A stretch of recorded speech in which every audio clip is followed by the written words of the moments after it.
দুটি শব্দকে আলাদা করে ভাবতে পারলে আমাদের জীবনটা অনেক সহজ হয়ে যাবে।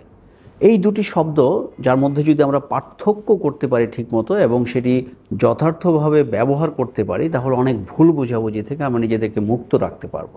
কোন দুটি শব্দ আসুন জেনে নিই। একটি শব্দ হচ্ছে ফ্যাক্ট, আরেকটি শব্দ হচ্ছে অপিনিয়ন। এই যে ফ্যাক্ট অ্যান্ড অপিনিয়ন, এই দুটি শব্দকে আমরা প্রায় ভুল করে ফেলি, ভুল বুঝে ফেলি। আমরা অপিনিয়নকে মানে আমার মতামতকে অনেক সময় ফ্যাক্ট হিসেবে চালিয়ে দিই। ফ্যাক্ট হচ্ছে যেটি অ্যাকচুয়ালি ঘটে, ইনফরমেশন, সেটা হচ্ছে ফ্যাক্ট।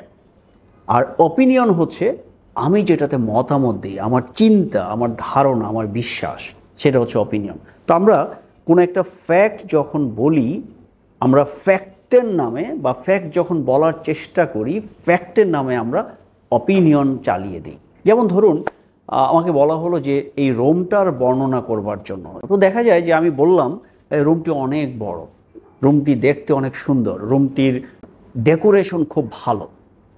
এই যে আমি রুমের বর্ণনাতে যে কথাগুলো বললাম, এগুলো কিন্তু হচ্ছে অপিনিয়ন, মানে আমার মতামত।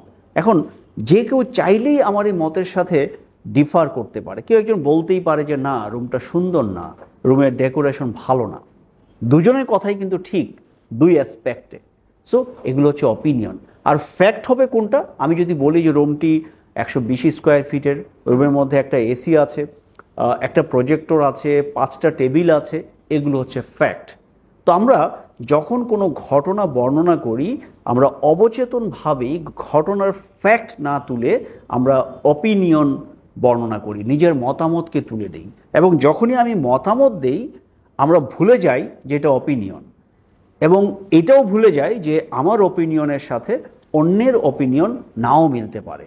অপিনিয়নের ডিফারেন্স হতেই পারে, মতের ডিফারেন্স হতেই পারে, ফ্যাক্টের কোনো ডিফারেন্স হয় না বা হওয়া উচিত না। যদি আমরা সত্যকে মেনে নেই, তাহলে ফ্যাক্টের কোনো ডিফারেন্স হবে না, কিন্তু মতের, অপিনিয়নের ডিফারেন্স অবশ্যই হবে।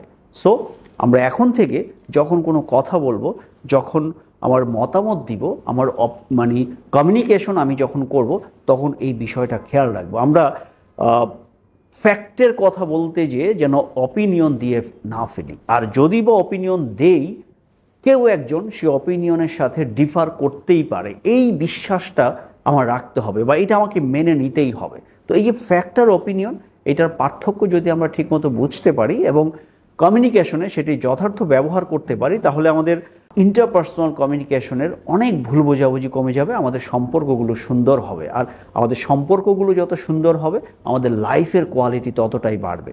সবার জন্য শুভকামনা।